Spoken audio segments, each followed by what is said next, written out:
Greetings, everyone, and welcome to the call. Nice to have you here. Thank you, Judy Code, for helping us with preparing and for doing the Zoom tech. I want to acknowledge the Nonviolence Working Group who met less than a month ago and decided that they wanted to do something outward facing for Pax Christi and anyone else, Pax Christi USA, and anyone else who wanted to join us. I want to get permission to record this from everyone. The recording will be shared with people who registered for the call. If for some reason you're uncomfortable with that, it's okay to turn your camera off or to put up a different name. And where do I want to go from here? I want to spend a moment. I also want to acknowledge the members of the Nonviolence Working Group. So let me list them quickly. First of all, I have the pleasure of working with Michelle Herman, who is our program director. But the members of the Nonviolence Working Group are Amy Echeverria, Adrian Curry, Alex McCulloch, Mary Hannah, and Sister Ann Killian. So again, I want to thank them and recognize them. All right, we will move right into talking about why we are here. So again, thanks to the Nonviolence Working Group. I've had the pleasure of meeting Reverend Dr. Bernard Lafayette Jr., who recently passed away. So in part, we want to acknowledge and celebrate his legacy. On the morning of April the 4th, 1968, he had a conversation with Reverend Dr. Martin Luther King, and was charged with the task of institutionalizing and internationalizing nonviolence. That is why we're here. That's what we hope to do. And I will pass it over to Madeline Labriola, who will lead our opening prayer. In the name of the Father, and of the Son, and of the Holy Spirit, amen. In prayer and in community, we find strength to continue. The strength to wake up each day and work for a world where none are lost to violence. The strength not to be consumed by bitterness, but to work for change with love in our hearts. Jesus himself was no stranger to violence. He too was taken unjustly, crucified by a system that valued power over life, silence over justice. Yet his first response was not vengeance, it was love. Jesus issued a command to turn swords into plowshares, to love our neighbor, to care for the least of these. It was a call to bring light into the darkest places. Jesus never looked away from suffering. He stepped into the suffering. He challenged us. He challenged it. He transformed it. He calls us to do the same. Amen.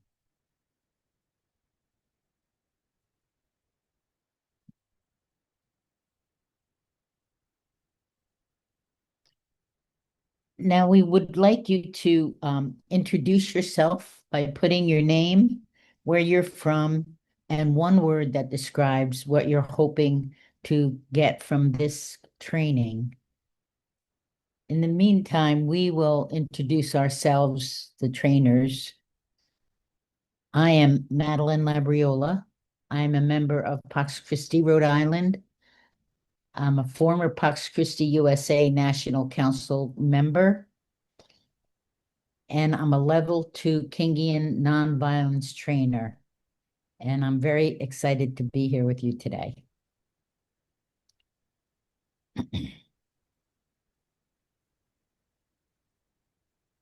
Hi, everyone. My name is Matt Guynn. I'm co-executive director of On Earth Peace, senior faculty in Kingian Nonviolence, and connecting from Portland, Oregon, and really thrilled to be joining Pax Christi in this training today.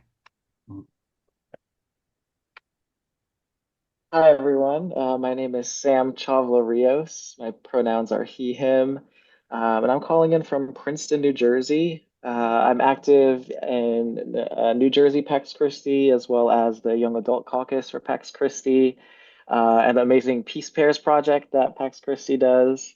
I'm a community organizer and nonviolence trainer, and I'm also level 2 Kingian trained. So I'm excited to be here today. My name is Jeff Mason. I'm coming to you from Davenport, Iowa. I am a member of Pax Christi Quad Cities, Eastern Iowa, Northwestern Illinois, and it's an honor to be with you here today.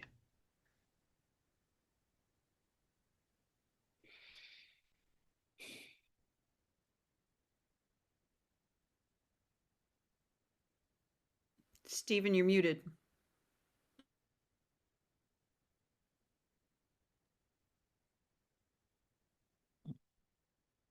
Stephen, we're not hearing you. Thank you for telling me. I didn't unmute. I have to start all over again. Okay, so I'm Stephen. I'm the field organizer for Pax Christi. I'm on the board with On Earth Peace and glad to have Matt here. I started a group called Friends of Evan Spring, which you'll hear more about later.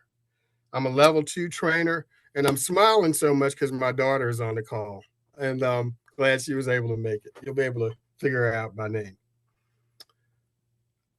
And Sam's going to do our agenda. Yes. So that's what you're seeing on your screen right now. This is what we're gonna be going through today. I know it looks like a lot, but we're already pretty far down this list here. We've done our welcoming, we've done our opening prayer introductions, our trainer introductions, and we're currently reviewing the agenda. But just to give you an idea of what's to come, we're going to be talking a lot about trying to condense a lot of information in a short amount of time. We'll be reviewing the 4 pillars of Kingian nonviolence. We'll be talking about nonviolence versus non-violence. We're going to talk about negative and positive peace. We're going to take a little look at the spiral of nonviolence, of spiral of violence. We're going to look at our 6 principles of Kingian nonviolence and talk about the intersectionality of those principles.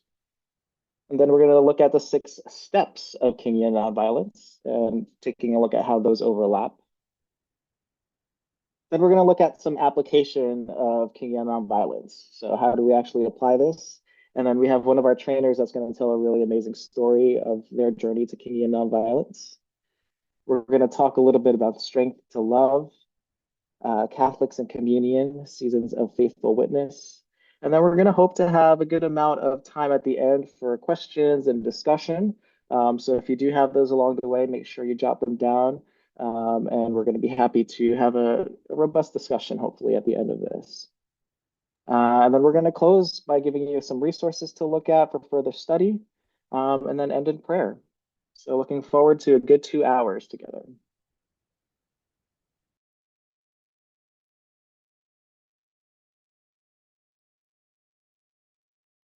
So at several points during the training, we're just going to take a moment to take a breath and recenter ourselves. So I invite you now, whatever you've been coming from today and even in this training, let's just come back to our centers. Will you breathe and return to the center of prayer with me?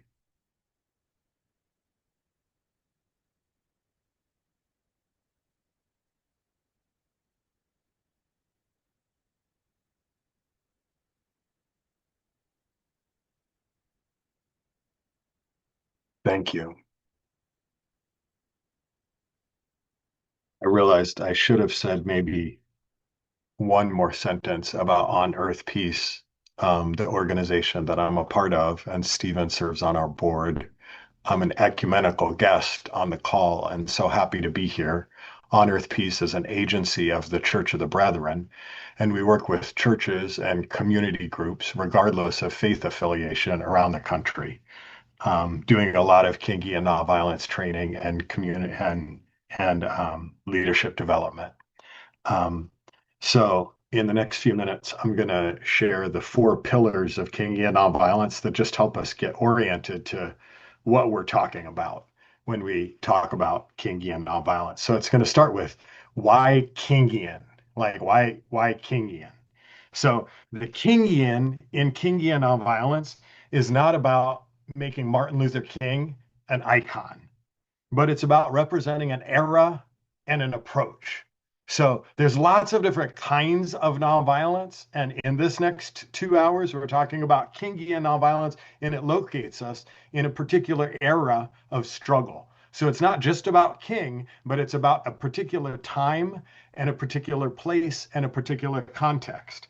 So he characterized what could be called the King era, which is a particular historical period of struggle, which provided leadership for all of society. In calling it Kingian nonviolence, we're rooting it in that period. Dr. King was a powerful public thinker and strategist and theologian, and that era relied on the leadership of many different people. And in the fullness of the Kingian programs, we study Ella Baker, you can go to the next slide, Ella Baker, Bayard Rustin, and Tolstoy, and Gandhi, and Septima Clark, and Dorothy Cotton, and Howard Thurman, and Miles Horton. And I wonder if you would put in the chat for me, who are the other leaders of the Kingian era? I've already named some who are far before the Kingian era, but who were the other leaders and the people that King himself learned from and struggled with in that era who were part of the Kingian era? Kingian nonviolence is not just King. Thich Nhat Hanh. So when we talk about Dorothy Day, Reverend James Lawson, yes, thank you. When we talk about Kingian nonviolence, we're attempting to reclaim the real MLK from the whitewash history.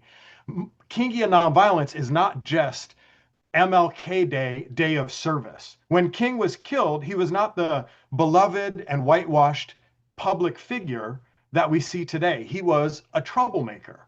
At the time of his assassination in 1968, MLK and the Poor People's Campaign were preparing to occupy the mall and the Poor People's in Washington, D.C., in pursuit of a guaranteed basic income and massive poverty relief. This is not just the I have a dream as it's been passed down. Let's all get along.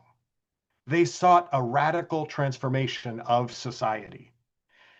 And finally, why Kingian? In his second book, Strength to Love, Dr. King himself coined the term. In his chapter, Letter to American Christians, in his preamble, he said, "Forgive me if this sounds more Kingian than Paulinian." And David Jensen and Bernard Lafayette Jr., the co-authors of the curriculum, use this as a source. So, second, it's a philosophy and a methodology. So this is about a philosophy and a strategy and a methodology. It's about nonviolence as a discipline.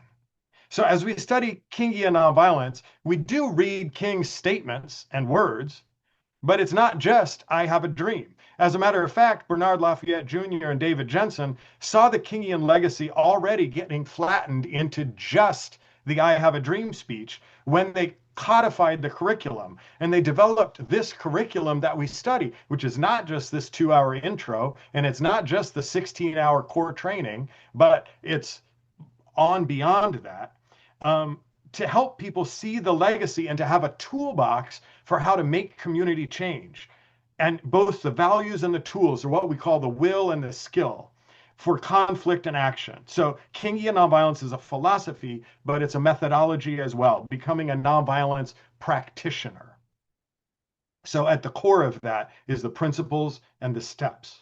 So pillar 3 is that it's an approach to conflict. The Kingian era offered a transformation in how we as a society and as social change people look at conflict. Instead of sweeping it under the rug, conflict becomes a tool for democratic social change. Instead of repressing it, we start to see conflict as a normal part of life. We wage conflict to redress injustice, to right wrongs and restore relationships. Now, myself, as a nice white church person growing up in the Midwest, and even growing up in a peace church in the Midwest, I learned that I needed to love peace and I wasn't supposed to cause problems. But as I started to learn about nonviolence, I learned that I needed to wage conflict.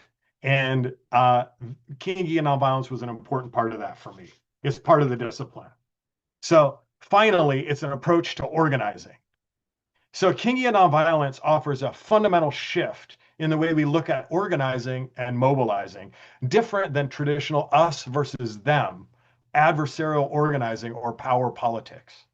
Instead of destroying or vilifying our enemies or opponents, we seek to organize in such a way that we can eventually turn opponents into allies and win the public to our side. This doesn't mean that we aren't forceful or we don't leverage power. We do. Kingian nonviolence organizes with a commitment to reconciliation in the end. I want to go back to this about leveraging power because I don't want to be mistaken. The civil rights movement used boycotts. They used, tell me some of the other tactics that they used in the chat. They did not just say, we've got to love, love, love.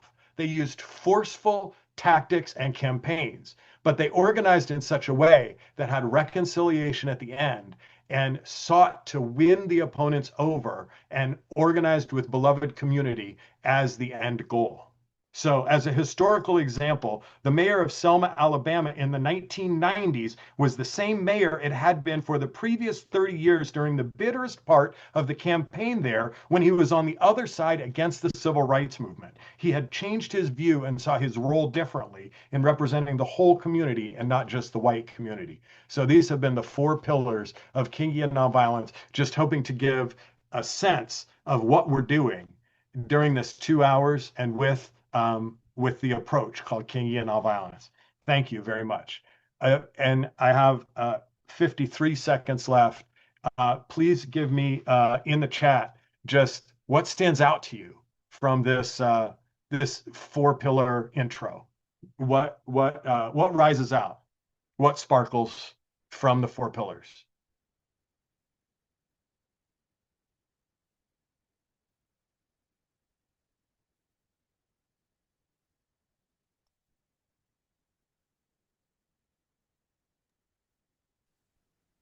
Thank you, Matt. Yeah, I see a lot of great things coming into the chat here.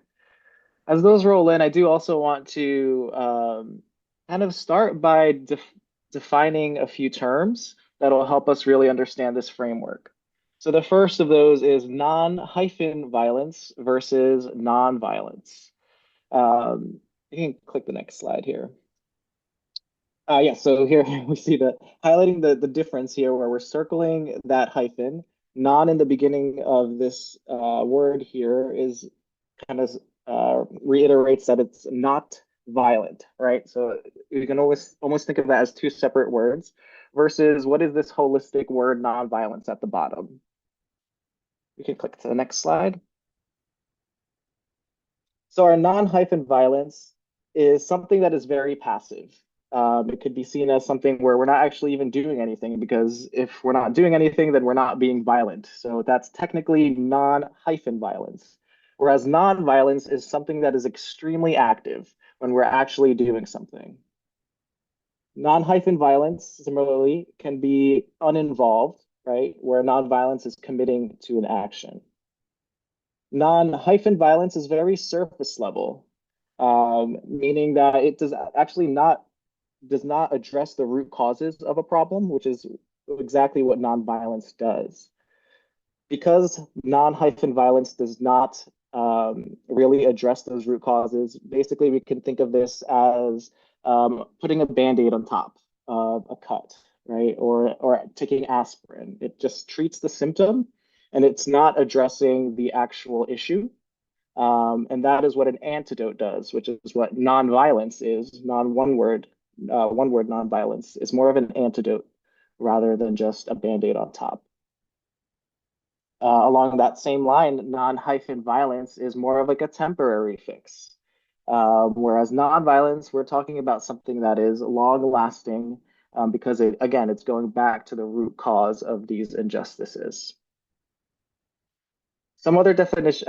Yes, I love this quote here by Kazuhaga, where he describes nonviolence, saying, "Nonviolence is not about what not to do.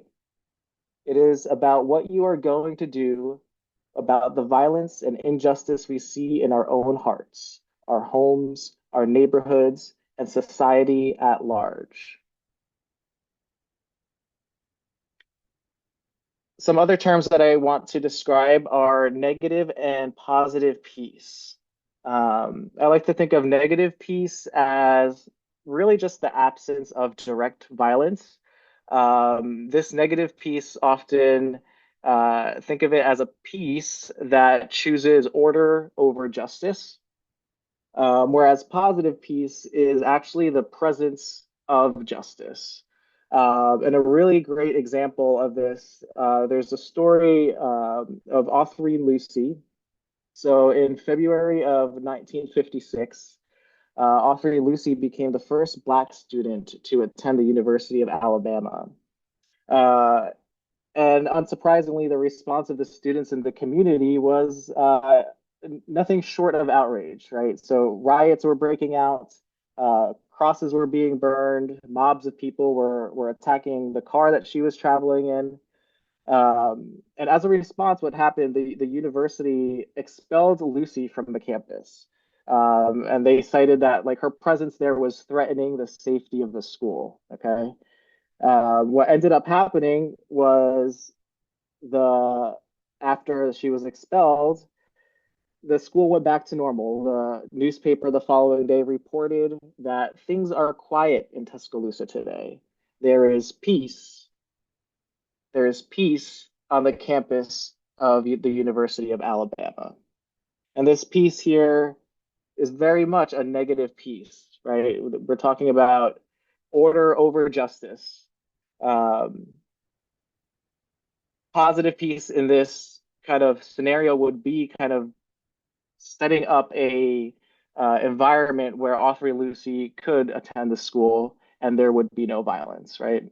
So I hope that kind of helps paint a vivid description of what we're talking about when we're talking about positive peace versus negative peace. I'll pass it over to Stephen. Just briefly, there's a graphic on the slide here. It's an iceberg.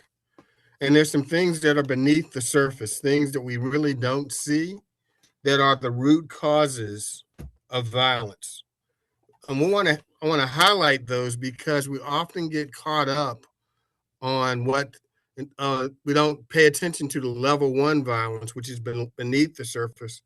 And we're reacting to what's in the top left there, the level two violence, about how people might rebel or get out in the streets or even behave in what we might perceive to be as violence, or they do things to themselves, internally, whether it's a spiritual thing or it's an addiction to a drug or even harming themselves or others. So we're trying to illustrate here, if you can see the arrows that go in a circle, they're kind of faint, but it's a cycle that kind of repeats itself. And then if we think about the decision that was made by the Supreme Court just recently, it is an example of level three, where something is happening on such a level that it continues to feed into the base level violence, and possibly there's a reaction on the level two type of violence. So we just want to illustrate that and emphasize that we need to respond to more than what we see. We need to deal with the roots. And I will continue and pass it on to whoever's doing. Thank you, Stephen. I can't remember who's doing it. Yeah. So now we're getting kind of into the details and the meat here of Kingian nonviolence. When we're talking about the 6 principles of Kingian nonviolence, they're often referred to as the will of Kingian nonviolence. So these principles collectively, there's 6 of them. They really form the core philosophy of Kingian nonviolence. And I like to think of these principles as like truths that we try to embody in all aspects of our lives, right? And also that I'm not just picking and choosing which principles to apply, but rather I practice all of them in order to fully grasp kind of the fullness of this philosophy. So, principle one here, nonviolence is a way of life for courageous people. Nonviolence, again, like I had mentioned earlier, it's extremely active. And Matt had alluded to this as well before, where we're not just seeking peace and not addressing conflict. In fact, we are actually kind of confronting injustice, which in itself is an act of kind of pursuing that conflict, right? We're pushing against the status quo. And because of that, we're essentially facing these conflicts head on, which takes a lot of courage. As you'll see from some of the pictures here, um, it's not easy to kind of practice nonviolence all the time. And we're often addressing conflict head on. And we're seeing again this conflict as a necessary part of the process for change. Principle two is the beloved community is the framework for the future. So I kind of like to think of this as like the end goal of nonviolence. It's not to defeat an opponent, but rather to seek justice in a way that mends and heals relationships. Because we have to understand that at the end of the day, we all have to live together on this planet, right? And so the idea of beloved community is that we have kind of these conditions where all people kind of attain their full human potential. There's this really good definition provided by the King Center. It's on the next slide here that I'll look to read. It says, beloved community is a global vision in which all people can share in the wealth of the earth. In the beloved community, poverty, hunger, and homelessness, being unhoused, will not be tolerated because international standards of human decency will not allow it. Racism and all forms of discrimination, bigotry, and prejudice will be replaced by an all-inclusive spirit of sisterhood and brotherhood. That's beloved community. It includes everyone. Principle three, attack forces of evil, not persons doing evil. So this is a reminder for me that people are never the enemy. Injustice is the enemy, right? So nonviolence, again, requires a response to injustice that really never violates human dignity. And that's kind of like a firm stance that it takes. We respect all of humanity, even if we don't see eye to eye, even if they may be harming other people, we still refuse to dehumanize, right? So this principle three here talks about responding to this injustice by not attacking people, because attacking people only leads to further cycles of violence. It dehumanizes, and it's not addressing the root causes like we talked about before. I like this quote here by Albert Einstein, that we cannot solve problems with the same thinking we used when we created them. So we're not responding again by attacking people.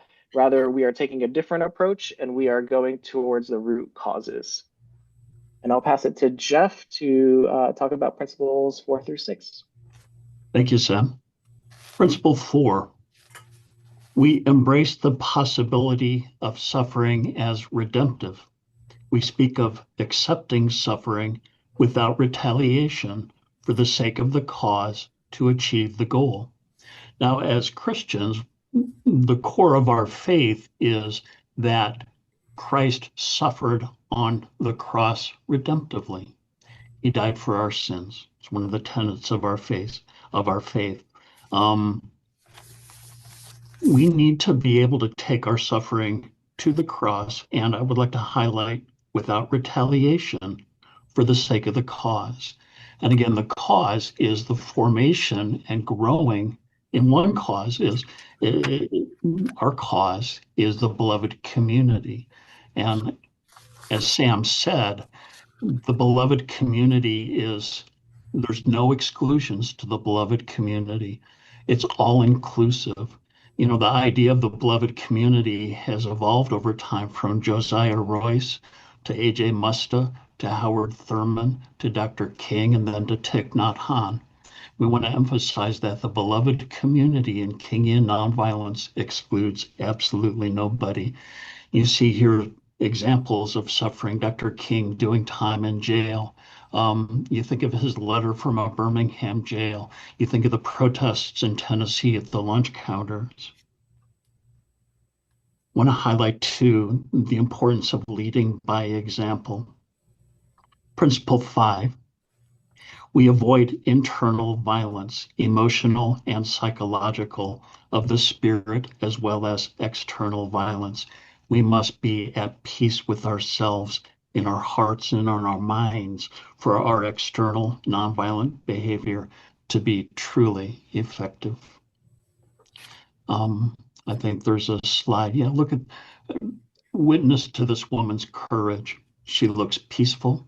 She looks mindful. And she's being threatened, right, by men in military riot control gear, and yet she's composed and she's courageous. And that's an excellent example, this woman, of being centered inside, connected to the Holy Spirit, and willing to lead by example that others may witness her nonviolent courage. And then principle 6, the universe is on the side of justice. God is on the side of justice. The moral arc of the universe bends towards justice. We must seek what is fair and what is just as much as seeking what is peaceful and what is loving. And for the slide, here we go. We all have an innate sense of what is right, and we have an innate sense of what is fair, what is just. Now, of course, you're going to break for the geese or the ducks. Nobody's going to run them over. It's not right from so many different angles. And so everybody complies, everybody abides by that consensus, that conscienceful consensus that we all have, that what is right, that we don't harm, for example, those who are less powerful than ourselves, but need protection in some situations. So that would be principles 4, 5, and 6, wrapping up the 6 principles of Kingian nonviolence. So just quickly, I want to comment on how the principles overlap, that they're not really separate and apart from each other. Courage is required throughout with every single one of the principles. The belief and hope for the beloved community is an inspiration that gives us energy to fight. I like to think of it as the music to the cause and the lyrics to the music. The conceptualization of a new framework speaks to changes in our thoughts, in our procedures, our systems, and our institutions.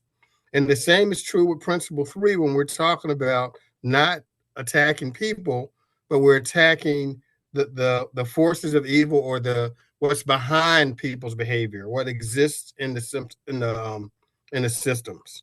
And then ultimately, when we talk about accepting suffering without retaliation, that requires courage once again.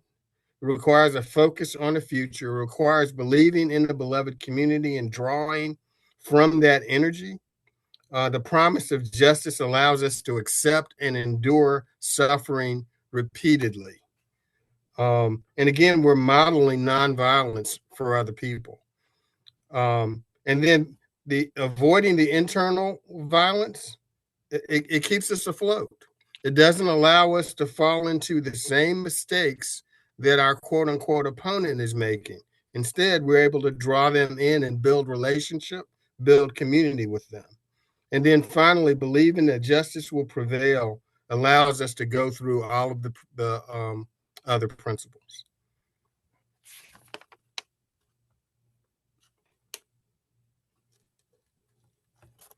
And now Okay. Matt and Madeline will talk about the steps.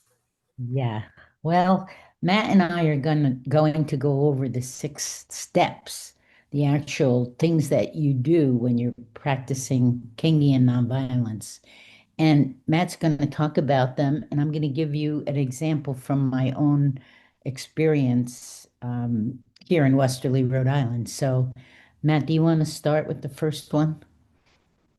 Sure. So the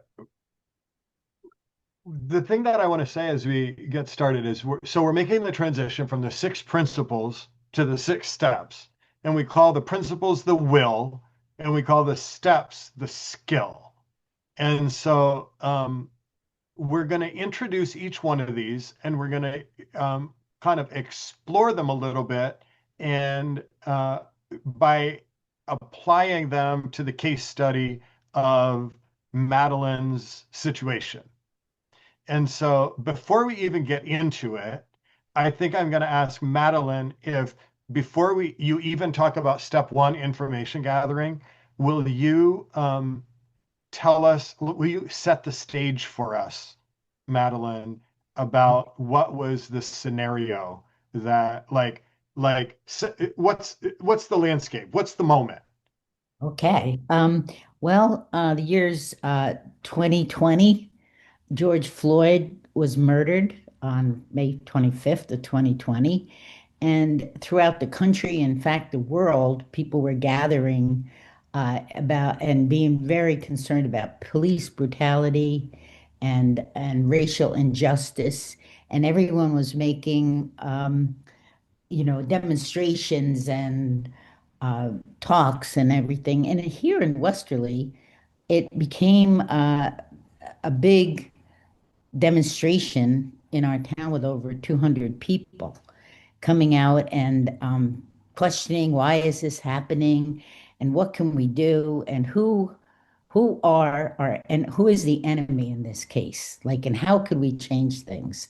So here we are 6 years later, and we've pretty much used these steps to help in a very small way. I'm not saying that the problem is totally solved, but I had just finished training in 2018 and 2019 at the University of Rhode Island, and I was wondering how I could use what I had learned. And this seems to me now, as I look back on it, that I used all of these steps in one way or another to help bring us to the moment that we are right now. So that's the story. The base is that how did we in Westerly, Rhode Island, um, put together an anti-racism coalition that is having profound effects in our community? So, Okay.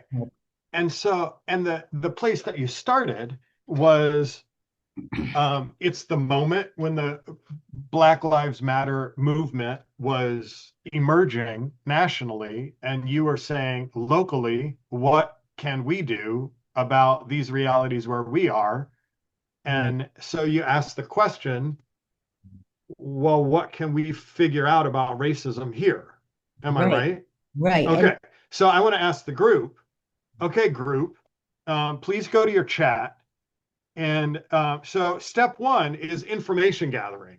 And in Kingian nonviolence, like the core of that says, information gathering is the way you determine the facts, the options for change, and the timing of pressure for raising the issue. And that it's a collective process. So now this is a 2-hour intro. This isn't even like the weekend long Kingian training. I would just like you to help me brainstorm for a minute. If you were sitting around with a group of your friends in your living room and you said, we need to do something about racism in our community, but we need to start by analyzing what's really going on. What are some options for what you could do to actually build an analysis of racism in your community? Like, how could you, what is it, what are the things that you would do to start with a group of 5 people in your living room to actually build an analysis? Where would you get the information? Who would you talk to? How would you build an analysis for real?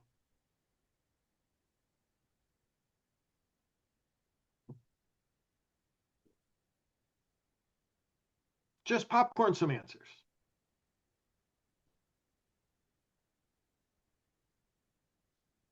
Watch the videos, take it from different angles. Okay. Department of Justice stats. Okay.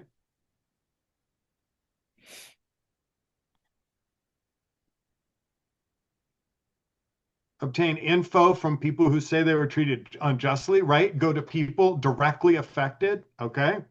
So we're looking at trends. We're looking at people who are like collecting information from individuals themselves. Learn more about reported anti-Black attacks at the Pomona College City Human Relations Committee. Read reliable news accounts. Hear from both sides to gather information. Listen to Black pastors. Identify credible resources, news, learning institutions.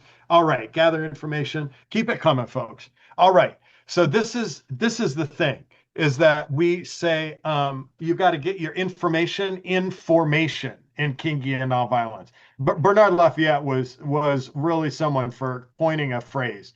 And so like we don't just run out and protest. We got to analyze and figure out what we're doing. So Madeline, what did you do in Westerly? Interesting that a lot of the things we did popped up, but the first thing we did was talk to people who've been affected, because there were people who said there is no racism in our community. We are all get along, everybody loves everybody, blah, blah, blah. So as we were gathering on the post office steps, more Black people started coming to and felt safe coming to talk to be with us. And we began to talk. Tell us, is this credible? Is there really no racism here? And they told us the stories that they had that they were faced with every day. And we then had to find out what was it that kept the police from seeing it, the school committee, the town council people. Why didn't they see this? Why? And so we gathered the information from both sides. In fact, we had a community Zoom meeting because now we're in COVID. So we had a community Zoom meeting where we invited all of the people that would want to come, the police chief and the town council members, etc., and opened it up and said, here's the evidence we have from the members of our Black community. What do you see? And that's how we began to dialogue on gathering the information. So that really helped a lot. We still have people who say there's no racism in our community, but we think we've got a few that recognize it now. So All right. Well, I think that's a natural segue. Thanks, Madeline. To step two. So step one, information gathering. Step two, education. Education in the Kingian term is the process of developing articulate leaders who are knowledgeable about the issues. It's directed towards the community through all forms of media about real issues and human consequences of an unjust situation. So when you think about education, I always like to say there's an internal function and an external function. The internal is that we're developing ourselves, the leadership of our group, to be able to be more effective as we go out. But we're also doing education to the public so that they understand the problem that we're talking about. And so there's the internal function, there's the external function. And so y'all come into the chat for me and tell me, in this day and age, what kind of education works? What kind of education works? Okay, Leah says, as long as education, I'm going to put education here just so if we look back later, we can see in the chat where we make the transition to step two. Okay, Leah says, as long as education includes real stories and not just stats. Okay, so you gotta connect with what's really going on and real lives and not just numbers. Okay, what works in education these days?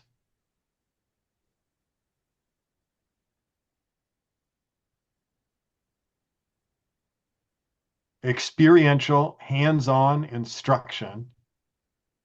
Education needs to be pragmatic, accessible, usable, and reusable, relating it to real live experiences. If anybody wants to Oh, Stephen said we'd know his daughter when we saw her name pop up. Hello, Dr. Stephanie. Um, Listening first, listen to teachers and counselors. Mhm. If anyone wants to give an example of something that really worked in your community, that would be wonderful. Read books about the issues. Storytelling. Michelle says storytelling, role plays, integration of the arts, music, dance, graphic arts, and communal arts. Okay. What did you do, Madeline? Well, a lot of it's, I should have asked all these people before, but education, basically, we did almost all of the things you're talking about. We had book clubs, book studies we read The Sum of Us, we read How to Be an Anti-Racist, and we had book clubs over Zoom. We were on TV, well, not TV because we don't have TV here, but the radio station. We were guest speakers for anybody who wanted to invite us. We have a monthly column in the local paper on every different aspect of racism, discrimination, and like that. We did a weekly newsletter and sent it out to everybody on our email list, which is now over 500 people. And we sponsored an art show in which all Black artists were featured. So we did a lot of the things that they're talking about. We have a Black film series, which at the local theater, we get lucky to have a small theater in our town, and we have music on. We meet every Sunday on the post office steps, and we have music.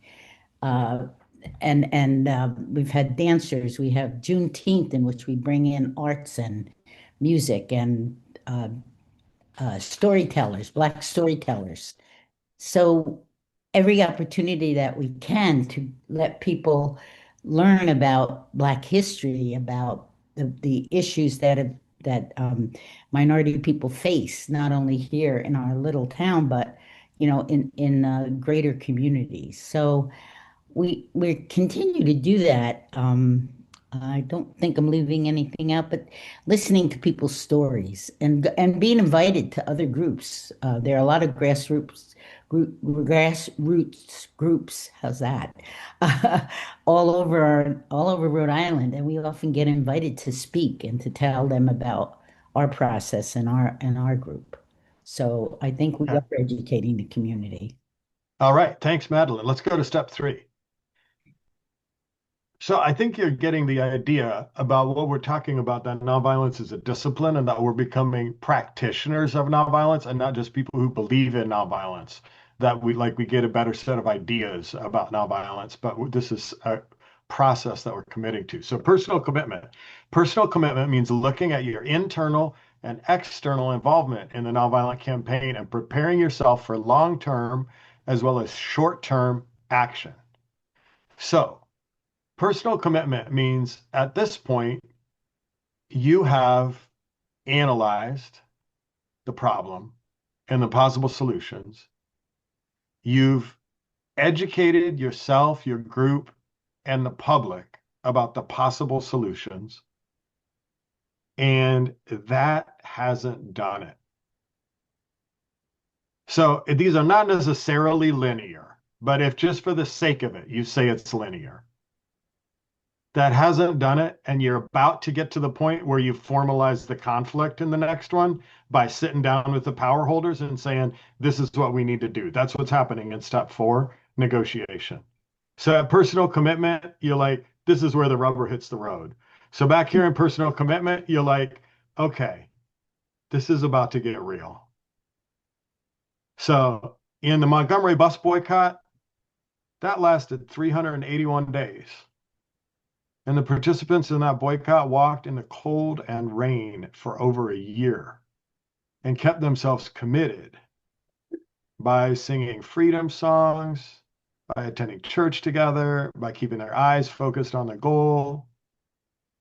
This step comes out of the Gandhian tradition of self-purification, which is like doing the work to keep yourself in the movement.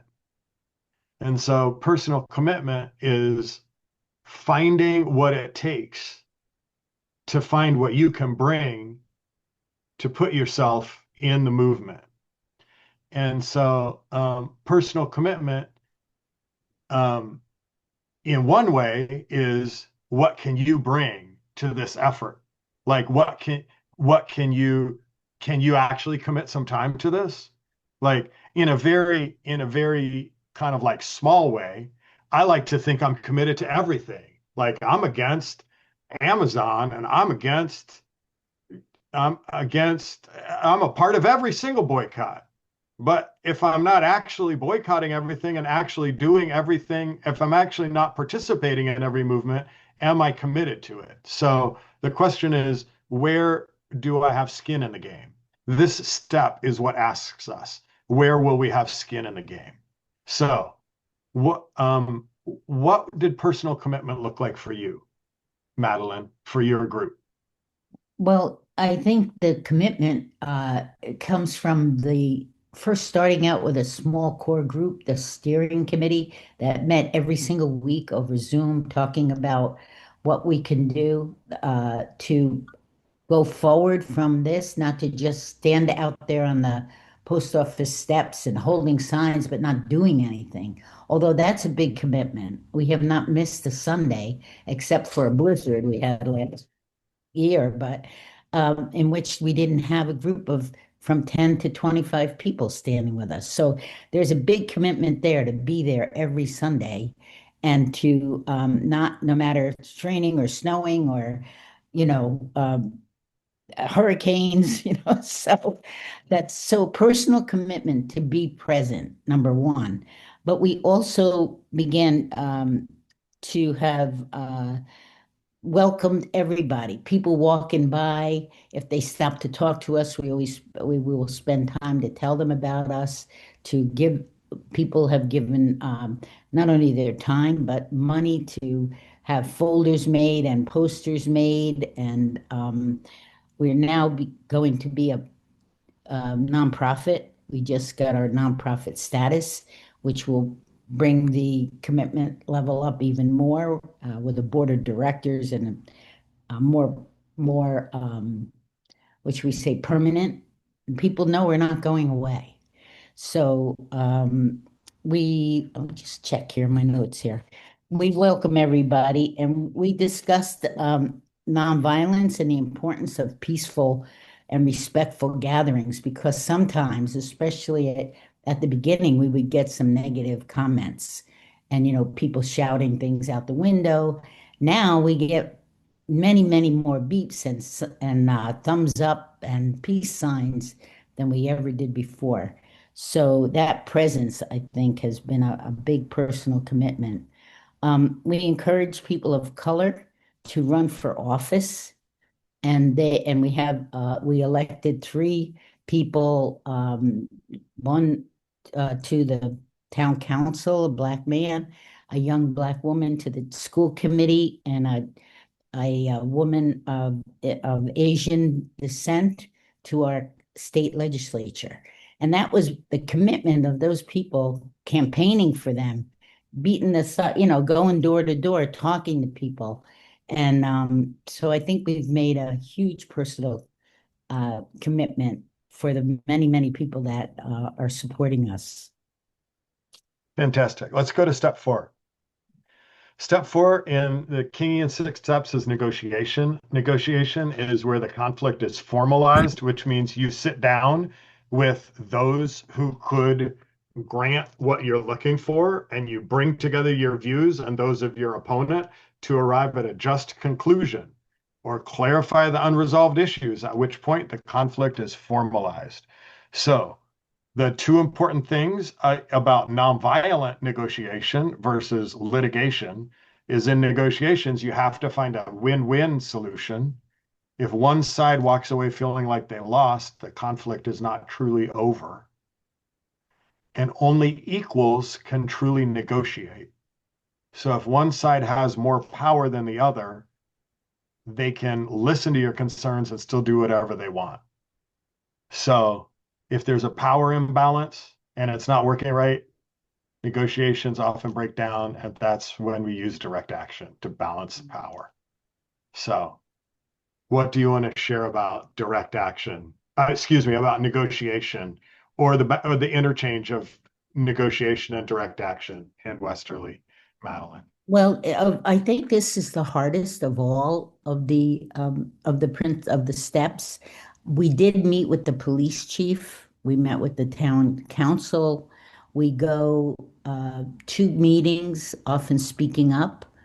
The negotiations, since it wasn't a direct conflict, it was more about making people recognize that racism exists and that we have to look at it and look at it for what it is. And what can we do as a community to make people feel safe and welcome in our town?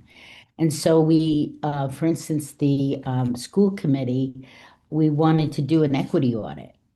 And there were people on the school committee that were, we don't have a problem, you're spending all this money for nothing. And we were able to continue to show them how this equity audit would help everybody. And by being present at the meetings and knowing what we're talking about, doing the research to help people understand that the problem is real. So I think negotiation is hard. It's not exactly negotiation, but it's a coming to an understanding, I think, between those people who don't believe there's racism or don't want to do anything about it, and those who recognize it for what it is. So I think that led into the direct action of being present in the community, in the governing bodies that are making these decisions. And I think that people still go to those meetings and make sure that they are aware of what's going on. Housing, for instance, jobs, do people we're a big summer resort area. Do people feel safe when they come here in the summer? That, what is the police position on stopping people so I think we're making those kinds of steps, not directly like something that you would sign an agreement to, but they know that we're aware and we're watching, and we're going to do what we can to make sure everybody is treated equally and is safe in our community. There's a question in the chat. Is there any major change in policy or protocol that resulted from the discussions, Madeline? Well, I think the policy changes in the school that we've seen, that there's more, the equity audit has shown, where we have work to do, what needs to be done.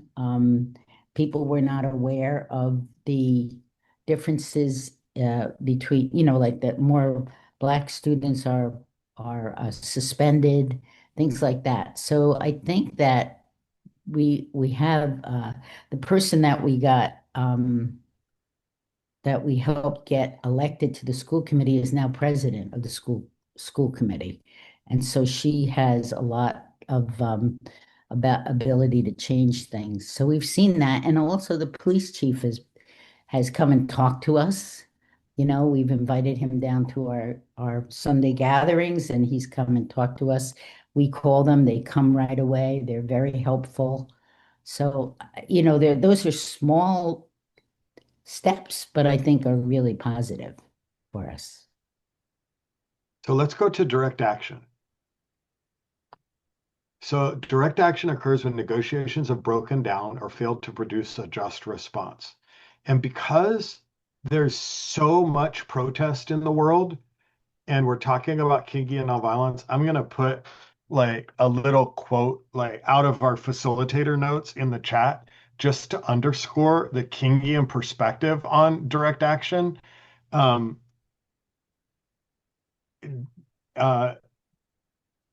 what I'm going to present. Dr. King talked about 2 reasons to use direct action. Number 1, to give yourself leverage and balance power during negotiations, or to dramatize an issue to educate the community about an injustice. So I think oftentimes when protests happen, when we're becoming practitioners of the discipline of nonviolence, it's good to think about why. Why are we protesting right now? And I would invite you to think about a protest that you've been in recently. Is it one of these? Is it number one? Is it number two?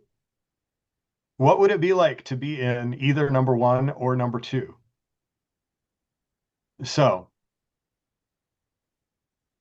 Madeline, direct action in Westerly.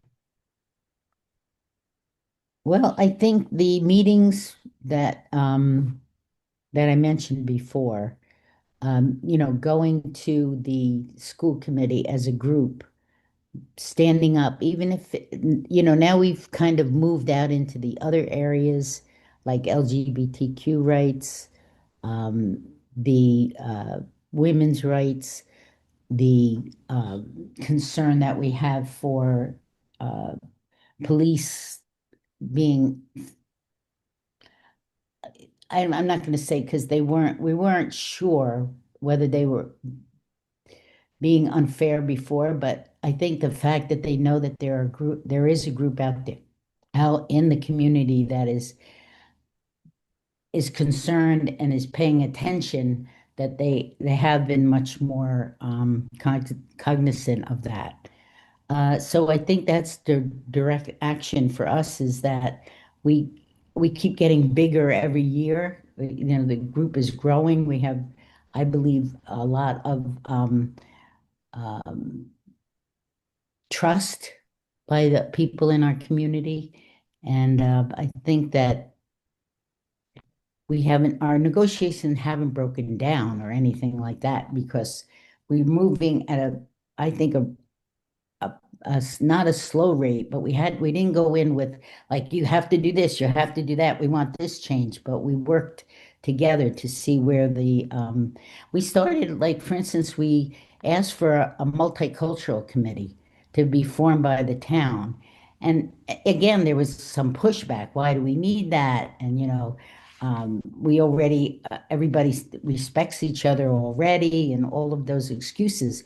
But the town council did grant us a multicultural committee that meets every month, and they talk about the issues that people face from different cultures and it's a pretty white community. I mean, it's probably 90% white, but there are many cultures, Asian, Mexican, that people kind of were in the background. I think they're coming forward now to be more present and to feel safe and welcomed.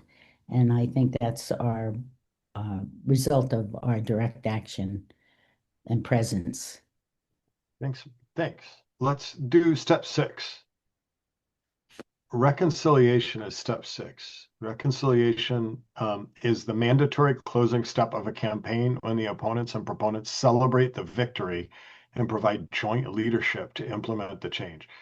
Now, I think you can read that and think about the polarized nature of our country, and it's like, this is visionary nonviolence right here. Like, when you think about how does it make you feel, or how does it land on you to read step 6 right now in the moments we're living through in the country right now? Like, how does that even land with you? And just in the chat, looking at it through your political mind or the eyes of faith, how does step 6 land on you today? It feels vulnerable, Jeff says.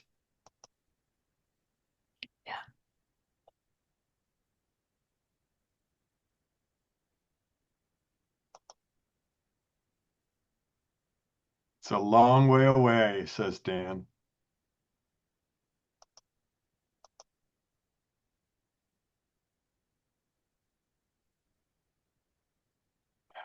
Question, how do we know when it's time to celebrate? We have so few examples, if not none. Mm. Well, I think you celebrate community. I feel like that has been the big win for us. there's a community that's formed that's very solid. We do not get into petty fights on social media. That is one thing that we promised ourselves. We would not.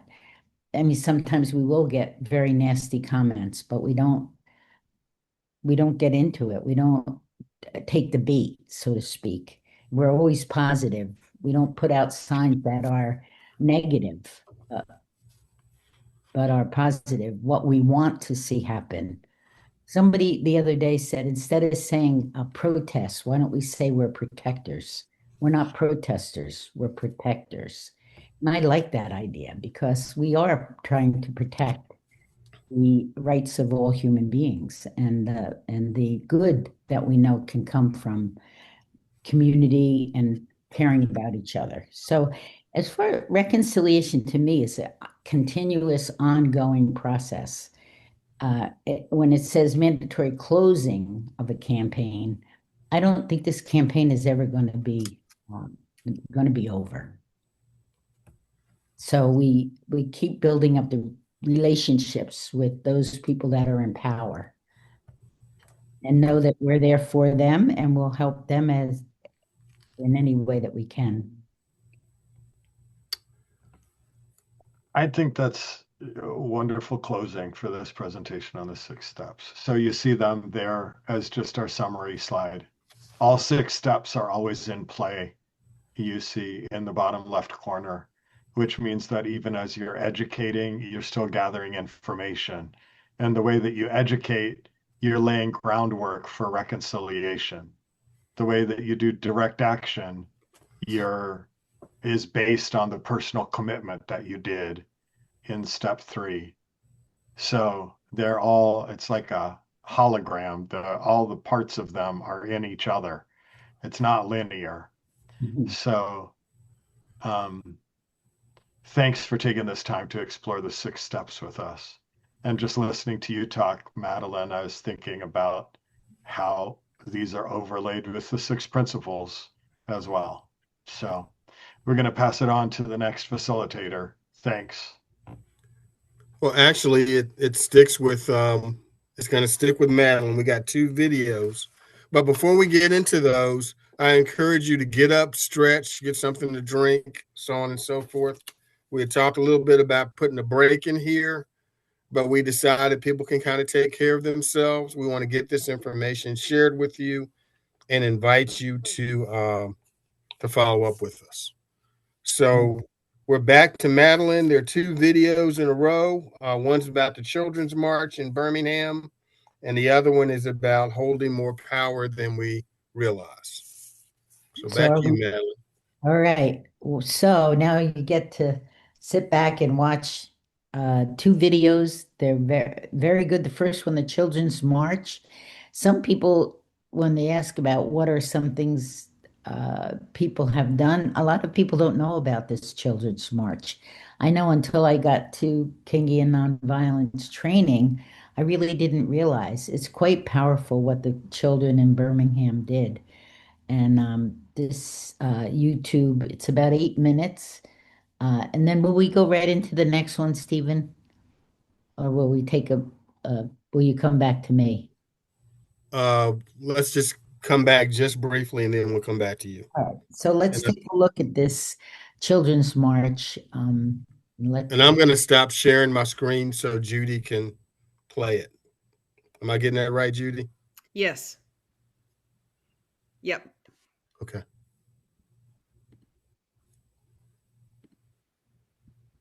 Okay.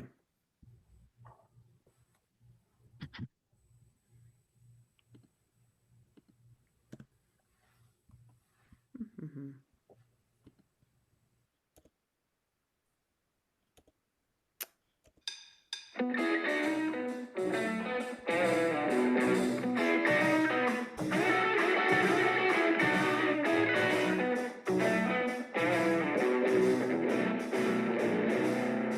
If somebody told you there's a party in the park tonight and you should bring your toothbrush, what would you think? Somebody's throwing an elaborate outdoor slumber party? Maybe there's a citywide fundraiser to promote dental hygiene. What if I told you that it was actually code to signal the beginning of one of the largest, most successful nonviolent protests in American history? And now, what if I told you that the people protesting were as young as 4 and no older than 18? On Thursday, May 2nd, 1963, the Children's March began in Birmingham, Alabama. At the time, Birmingham had a nickname. It was called Bombingham, as there had been 60 unsolved bombings of Black schools, churches, homes, and businesses, and not a single arrest made for any of them. The Black children of Birmingham grew up witnessing and suffering immense violence at the hands of the Ku Klux Klan, the police force, and members of the white community.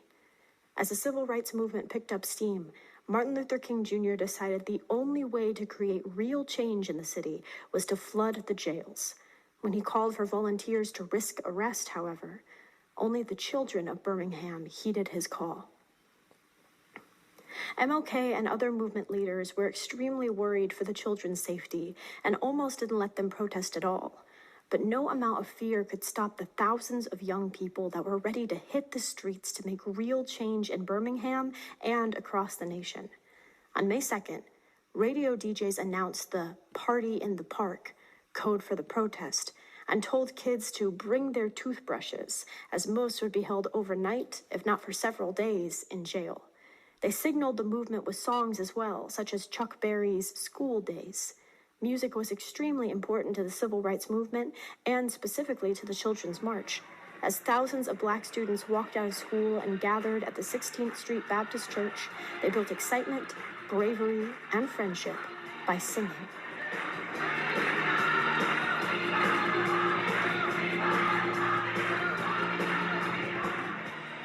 And they kept singing as they marched through the streets of Birmingham. Organizers sent them out from the church in waves of 50. Police would arrest 50 children and believe that the protest was over, only to be hit by another 50 kids immediately after. Then another, 1,000 children were arrested on the first day. The demonstrations continued for a week, and as time wore on, the police commissioner, Bull Connor, notorious for his violent treatment of Black people and protesters, got tougher. He called for fire hoses and dogs to be used on children as young as 4. The jails got fuller, and as more and more young people were arrested, they packed into cells that also housed rats and bugs.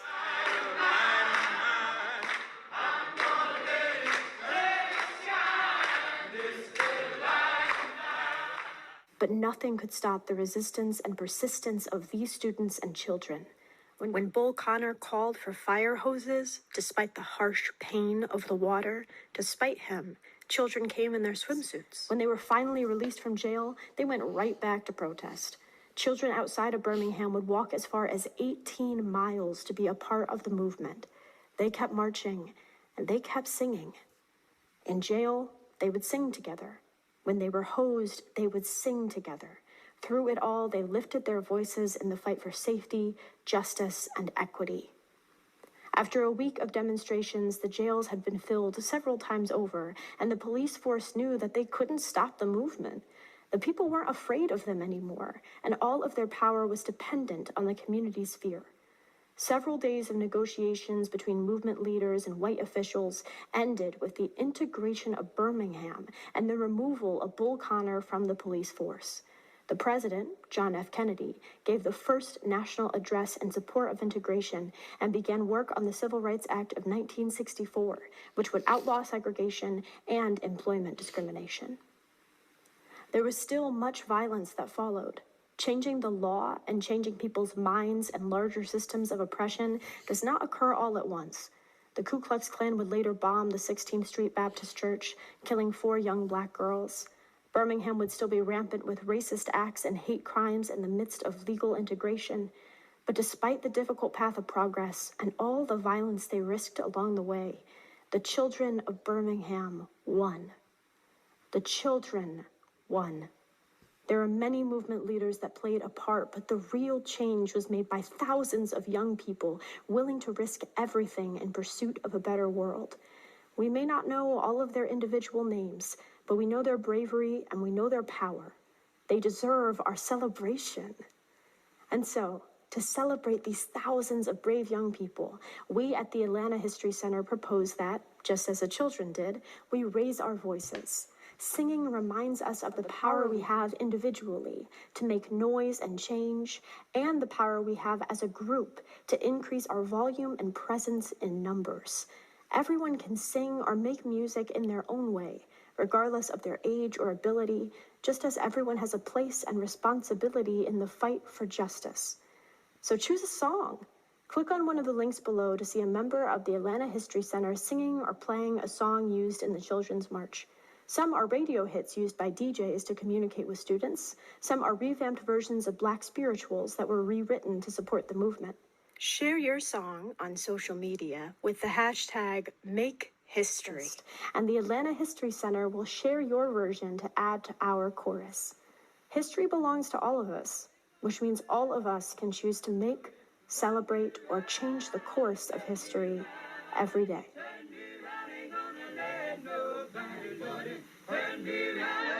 Keep on a walking, keep on a talking, marching up the freedom day. Ain't gonna let segregation load it. Turn me right.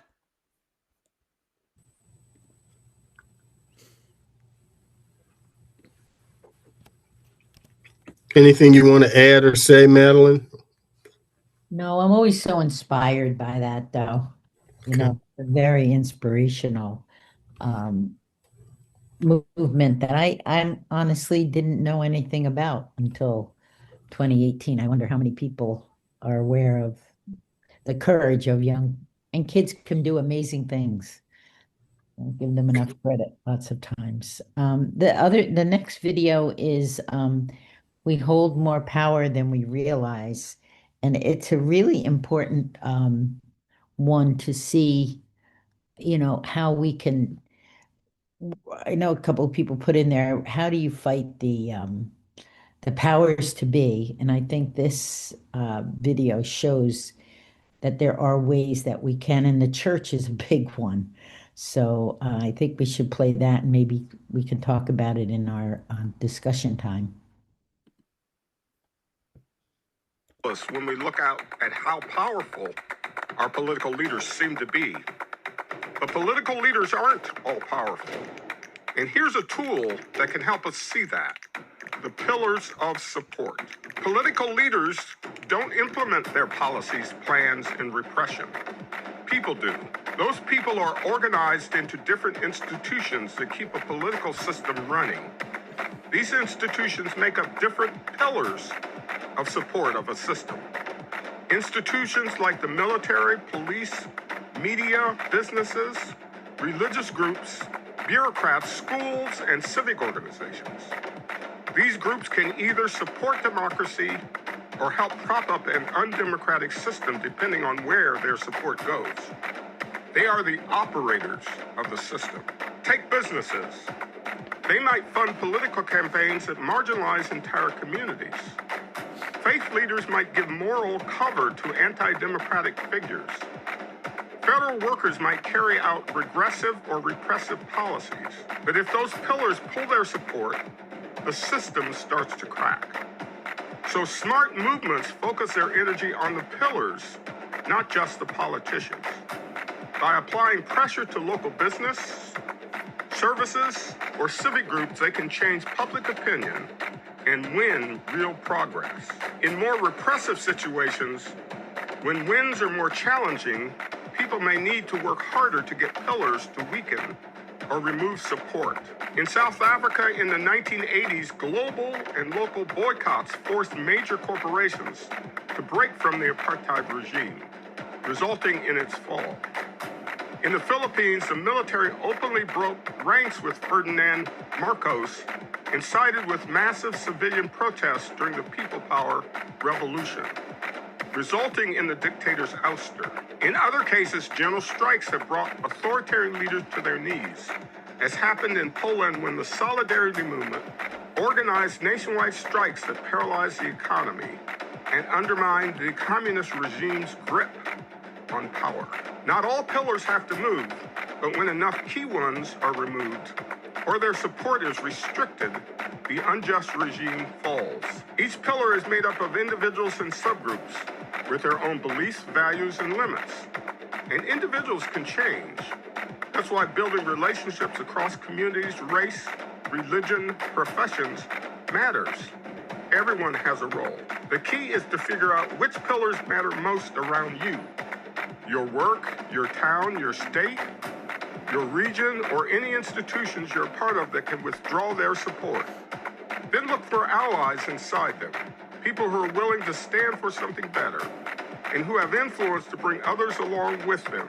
That might mean faith leaders speaking out or using their spaces to support training or mutual aid. Businesses cut off funding, federal workers or security forces standing in the way of implementing harmful orders, journalists exposing corruption. It might mean quiet moves behind the scenes or public condemnations, all the way to joining boycotts, protests, or outright refusal to participate in orders. Visualizing these pillars of support helps us understand what props up authoritarian power. And in organizing to withdraw that support, we find real leverage. That's how we protect each other and democratic freedoms together.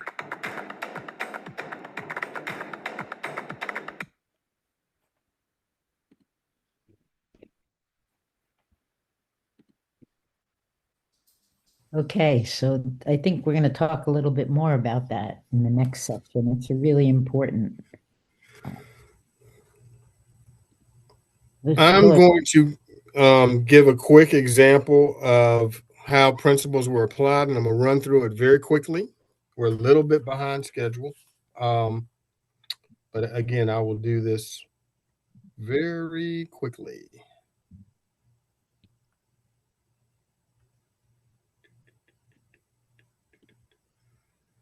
Okay, this group in Roanoke, Virginia called Friends of Evans Spring. Evans Spring is a kind of an oasis, a forested area in northwest Roanoke, which is a community that's predominantly African American.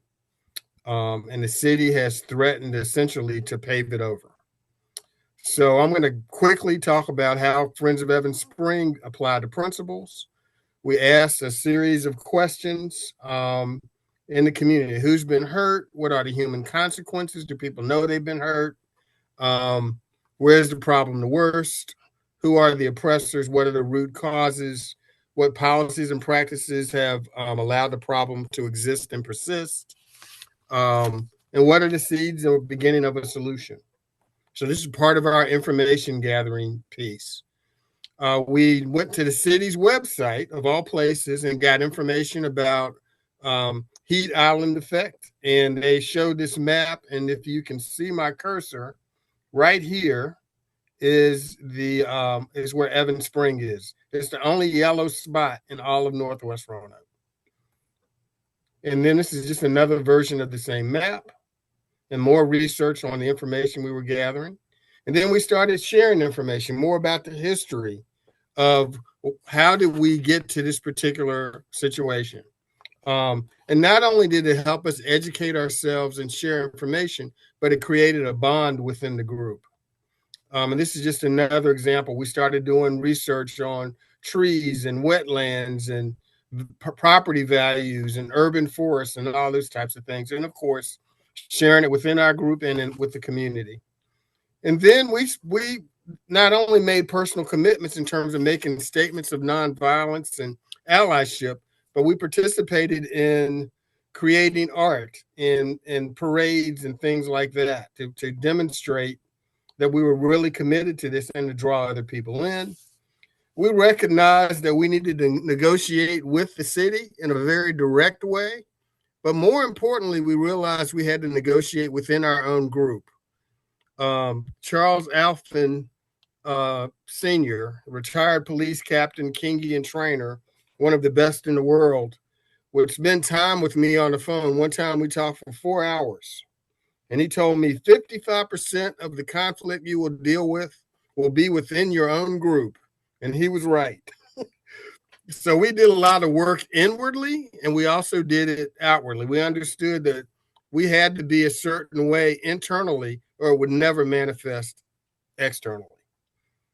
Our direct action consisted of creating some city council forums where we were putting people on the spot with some questions. We did 2 forums, one for the at-large candidates and one for the mayoral candidates.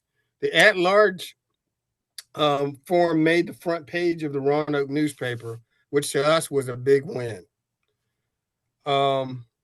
We have not gotten to the point of reconciliation, but on May 18th, the Council of the City of Roanoke, from what we've done with our research, they're likely to overturn what was a 4-3 vote.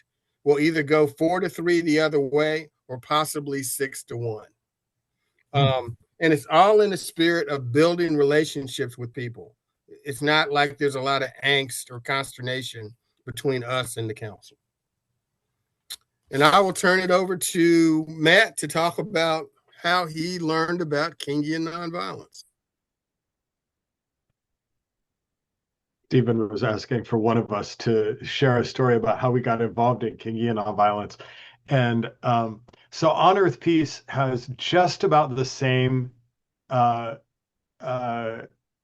span of life as Pax Christi USA. I think that y'all have about 2 more years than we do. And so when the organization was about 35, David Jensen, who is the co-author of the Kingian curriculum, had been on our board for a couple of years. And he had been trying to get the organization to do some nonviolence projects. And at the time, the organization was very focused on a variety of peace projects. And I think that you're getting a sense of nonviolence versus just peace through the span of this training. And he had gotten fairly frustrated because he was rooting for and pressing for a commitment to a more disciplined form of nonviolence. And so it got to the point where he said, being on the board of this organization is a waste of my time. And he quit the board of On Earth Peace and left under the door of my hotel room a copy of the Kingian nonviolence curriculum with a note that said, if you want to learn more, look me up. And so that was basically the introduction to the rest of my life in terms of really going deeper with what Kingian nonviolence was all about. And that was maybe 17 years ago or something like that. And I think he had been offering invitations to the organization to find out more, but we needed a strong intervention to get shaken out of a white church mentality that was focused on a certain kind of peace, to look at nonviolence and justice in a different way. And we were moving in that way in different ways, but that's how we got involved in Kingian nonviolence, is David quitting the board. And so that's what it took. So that's our story, Stephen. Thanks, Matt. And we will go to Jeff, who will give us some inspiration, and then we'll open it up to some questions after sharing a little bit more information about a group called Catholics in Communion. Go ahead, Jeff. Yes, sir. From the book Strength to Love by Martin Luther King Jr. Matt referenced it earlier, and it's an excellent book. Please do yourself the favor and read it. This is from the chapter Loving Your Enemies. And Dr. King lists 3 reasons why and 3 ways how to love our enemies. How do we love our enemies? Develop and maintain the capacity to forgive. Step 1. Dr. King said, he who is devoid of the capacity to forgive is devoid of the capacity to love. Step 2 of how do we love our enemies? We recognize that the evil deed of the enemy never quite expresses all that he or she is. Dr. King said, an element of goodness may be found even in our worst enemy. The third way or how we love our enemies, we must not seek to defeat or humiliate our enemies or opponents, but we seek to win their friendship and understanding. Again, reconciliation. Dr. King said, every word and deed must contribute to an understanding with the enemy. Now, Dr. King, as I said, enumerated 3 ways why we should love our enemies. First reason, returning hate for hate only multiplies hate, adding deeper darkness to the situation. Dr. King said, only love can overcome hate. Only light can overcome darkness. Reason number 2, why? Hate scars the soul and distorts the personality. Dr. King said hate is an evil and dangerous force. It irreparably damages the victim, but also is injurious to the person who hates. Hate corrodes the personality and destroys a man's sense of values and objectivity. The third reason why we should love our enemies. Love is the only force capable of transforming an enemy into a friend. Dr. King says hate destroys and tears down. Love creates and builds up.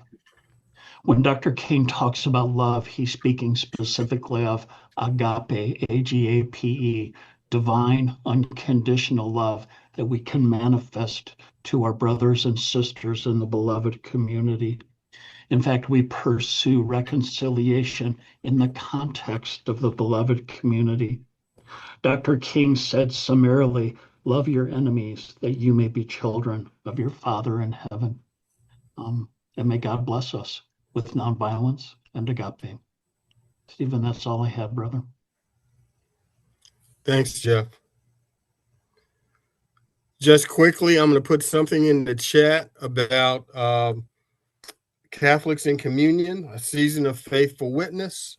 Basically, this is an effort similar to what Pax Christi USA has been about from the very beginning, as well as Pax Christi International. And that is organizing Catholics and others, not exclusively Catholics, about participating in actions or witness or protests in an organized kind of way, organized, very public kind of way. If you're interested in getting involved with that, please reach out to me. I'll put my information in the chat. And while I do that, we will open it up to any questions, comments, observations, ideas. I see someone put something in here about a recommendation for things we can talk about. But we'll just open it up. You can unmute or you can put stuff in the chat, questions, comments, what have you, for the time being.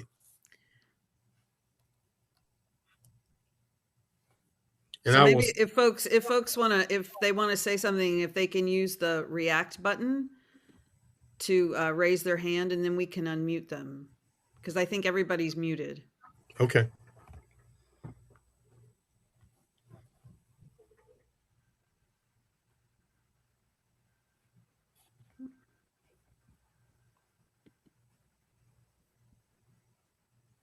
You just raise your hand and I need to see if I can.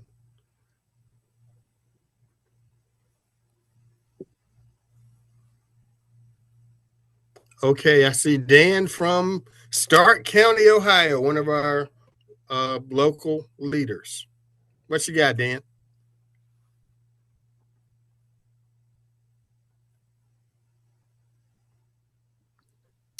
Okay, I'm sorry. Can you hear me? Yeah, I can hear you. Yep. Yeah, okay, good. If I click the unmute button, that's usually the key, I guess. Stephen, I'm wondering if you could talk about how long the Friends of Evans Spring have been working on that project. I understand this is not an overnight type of process, but it's a pretty long process, right? How long did it take? Yeah, we started September 22nd, 2022. So we're Whoa. going on 4 years old.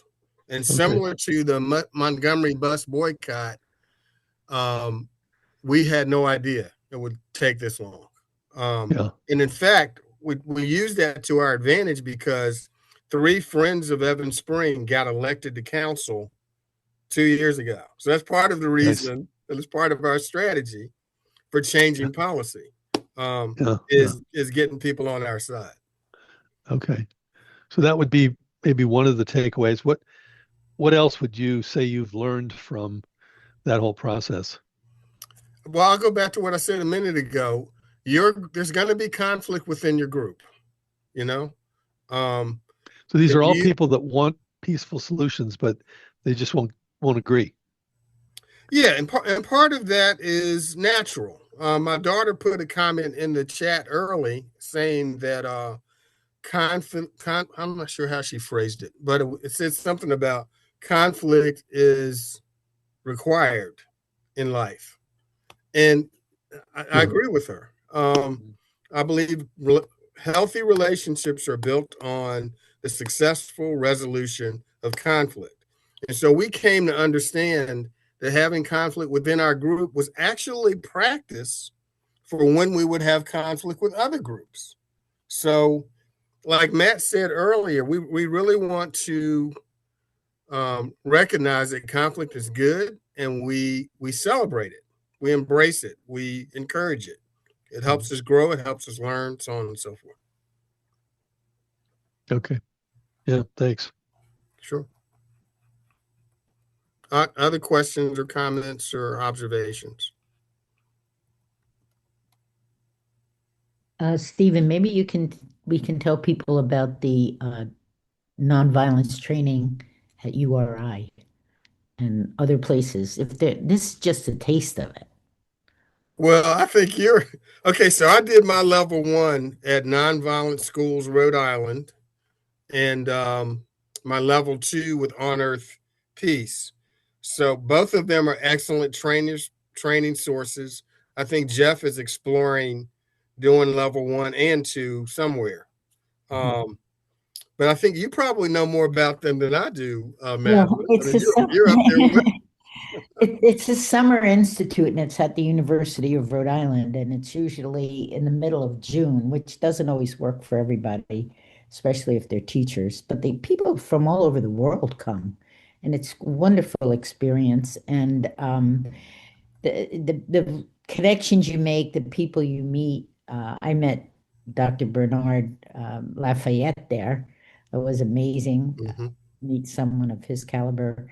But if people are interested, I think if you go to the University of Rhode Island School of Nonviolence, I could try to look it up and put it in the chat so we have it exactly. But if you don't go this year, next year, it's 2 weeks for level 1, and I think 2 weeks for level 2. But it may have changed since I went there. I see a question in the. First of all, I want to do a commercial for On Earth Peace. They're starting a 16-hour core. What is it, May the 6th, Matt? From 5 to 9. I can't remember what time zone it is, but it starts next week from 5 to 9, 16-hour core.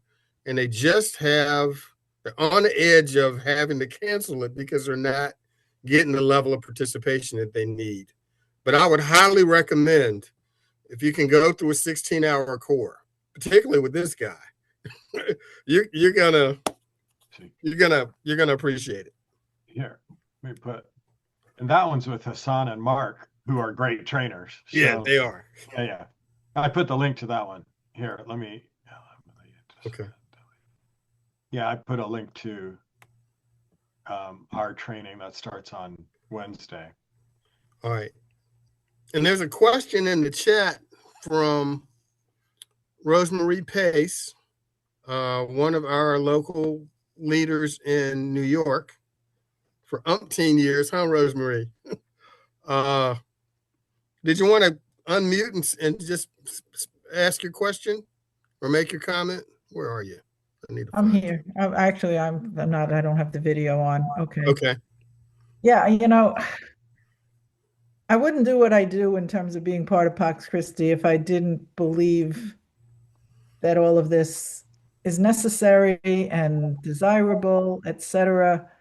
But at the same time, I mean, every single morning I pray for nonviolent non-cooperation with the current government that we have from the entire world. You know, basically breaking those pillars that that little video showed. But we are dealing right now, I sincerely believe we are dealing with somebody or some people, not just necessarily one, who is or are psychologically, sociologically incapable of caring about anything. I think they are so far gone. And I sincerely believe this. I think they are beyond caring about anything or anyone except their own power, their own wealth, etc. So I'm wondering, how do we penetrate that?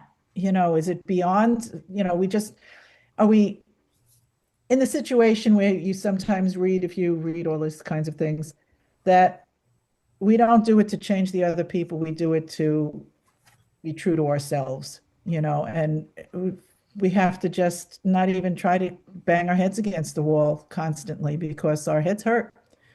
And there is no way to get beyond it. I firmly believe that the only way that we can change who we have in power right now is for God to come in like St. Paul and knock him off a horse with lightning or something like that.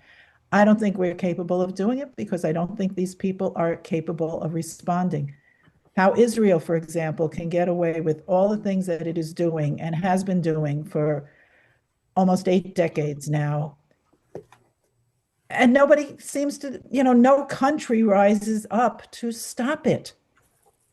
So I guess I'm struggling with holding on to any kind of faith, hope, maybe charity, but, you know, definitely faith and hope. It's just, we're dealing with psychopaths and sociopaths that I don't think respond to things that we're talking about here.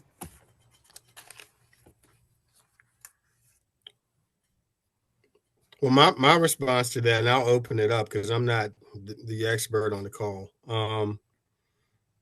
is, again, we have to deal with systems and not individuals. And those psychopaths or people who lack sensitivity, they are, in my opinion, symptoms of a bigger problem.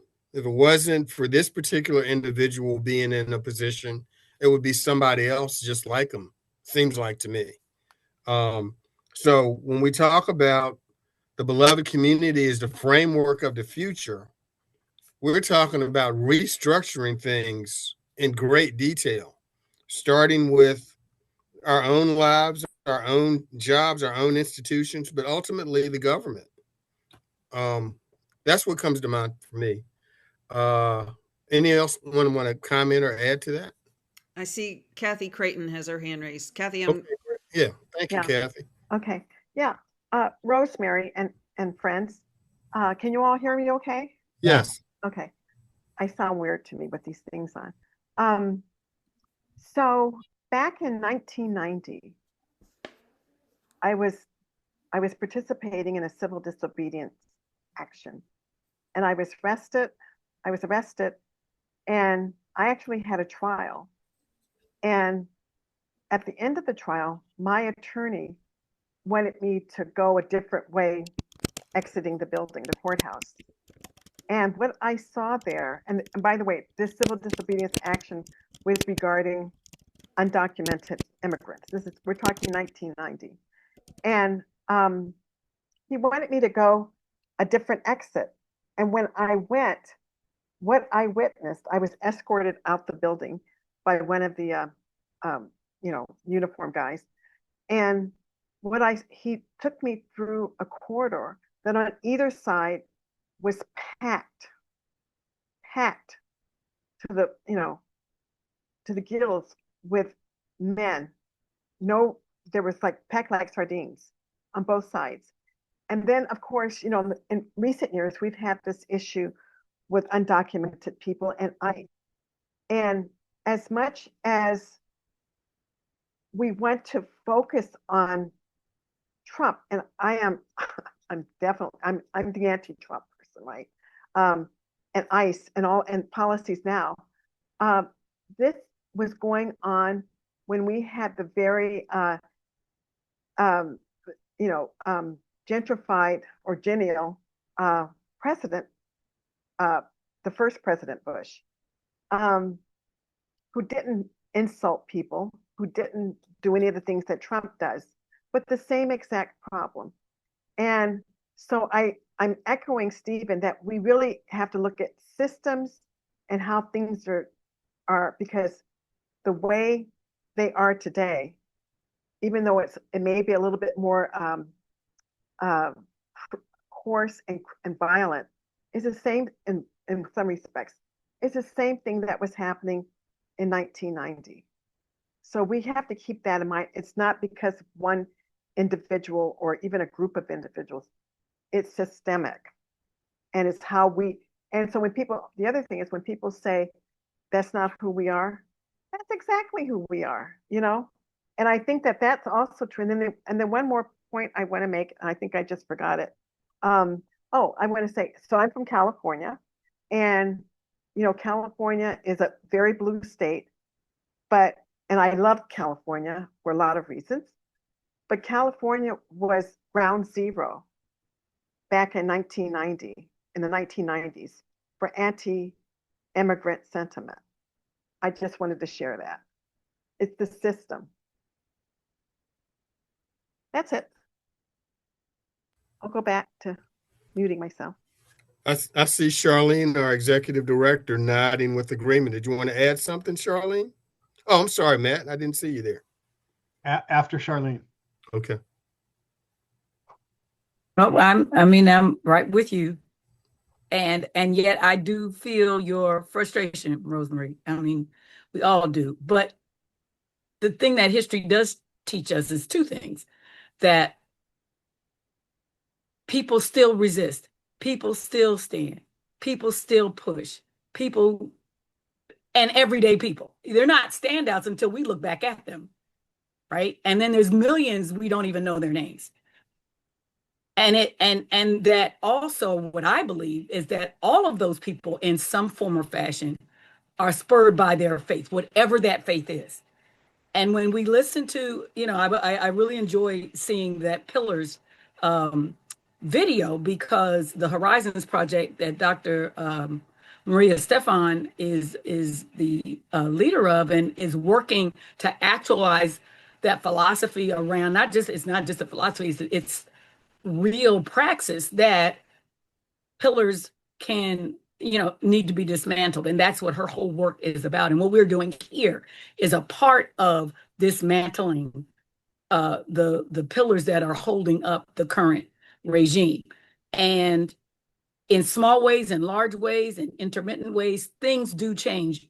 And I think telling the stories of the change when it happens, like Madeline, I'm just so glad for you to share what you shared, Stephen, what you shared, and all the other speakers who had stories of who probably felt just like you're saying, Rosemary, oh, this is just going to be impossible. We're just going to be standing out here singing to ourselves.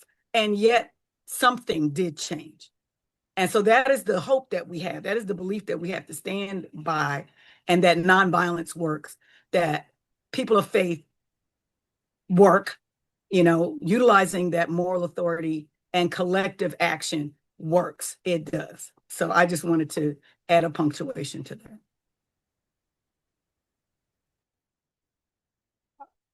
I appreciate what you're saying so much, and I want to build on you bringing in Maria Stefan and that body of work, because it gets complicated for us as people of faith when we're talking about nonviolence, because we believe in it so much, and also it works and it's demonstrated to work. And that's what Maria's work and Erica Chenoweth's work shows, and that strategic nonviolence. And so I was thinking, Rosemary, of going back to Gene Sharp's work. There's this quote going all the way back, and you were saying, well, they don't care, like they don't care. And for these people are psychopaths, like they're sociopaths. It doesn't matter. we're not going to win them over. And there's this quote, Gene Sharp, who wrote some like The Politics of Nonviolent Action, going back to the early 1970s, and a lot of this strategic nonviolence is based on his work. There's a quote going all the way back that says, like those people, basically people who are in power, all power comes from outside of them. It's not intrinsic to them. They depend on others. And so, like, I'm reading it here, like, sure, some, he says, men have greater personal qualities or greater intelligence or inspire greater confidence than others, but political power that they wield comes from the society which they govern. Thus, if a ruler is to wield power, he says, must be able to direct the behavior of other people or draw on resources, human and material, wield an apparatus of coercion or direct a bureaucracy. And all of these are external, which means it can be withheld. And so in the last year, this group called Freedom Trainers, that now has chapters all over the country, that's been doing Freedom Trainers training, has trained 1 million people around the country, like not just in the 3-minute video version of that Pillars of Support, but in more extended versions of starting to think, well, what group are you a part of? And how do we withdraw support? And from being in some of those trainings, I've seen a lot of people are hungry for not just like, what are the pillars, but how do we do it? And so I think I think we don't have to rely on, do they care about it? I think that it's time to lean even more into the strategic side of nonviolence, and not only the faith side of we need to believe it's a better way, but that we can take the next step with the millions of people who also want to withdraw support using the Pillars of Power model.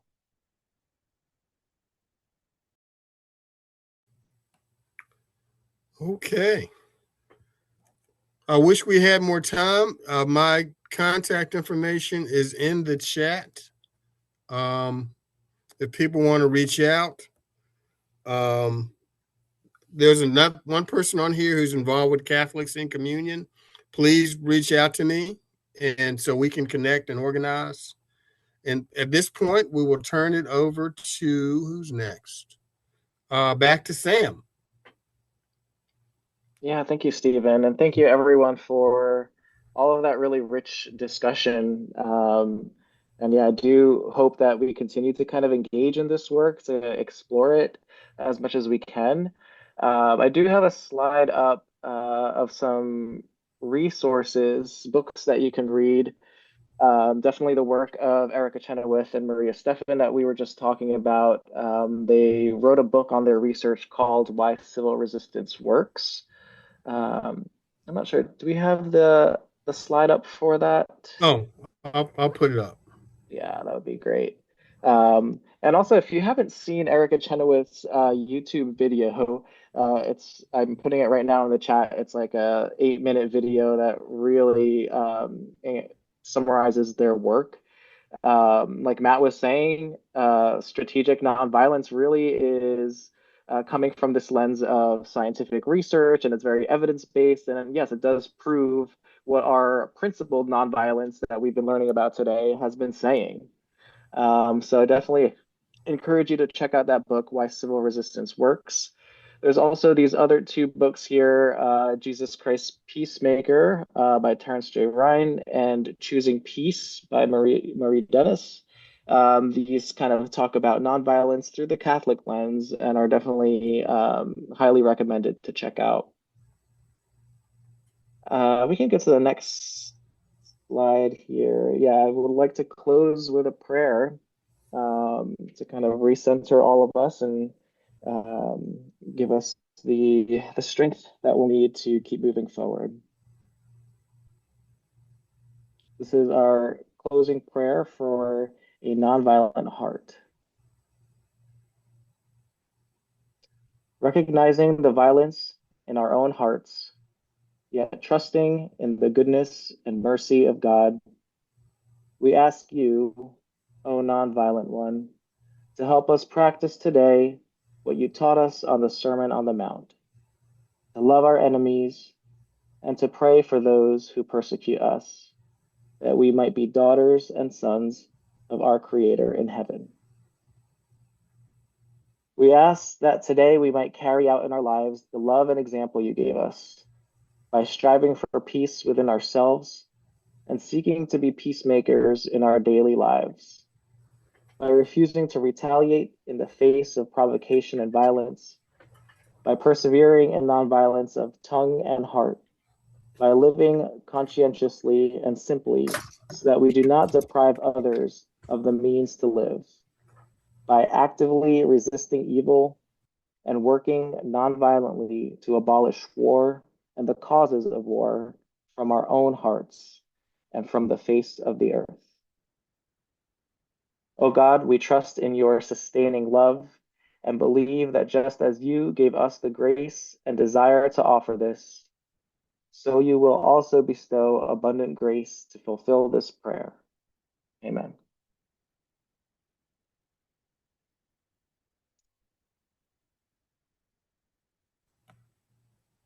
Thank you all. Let's figure out how do we continue to move forward.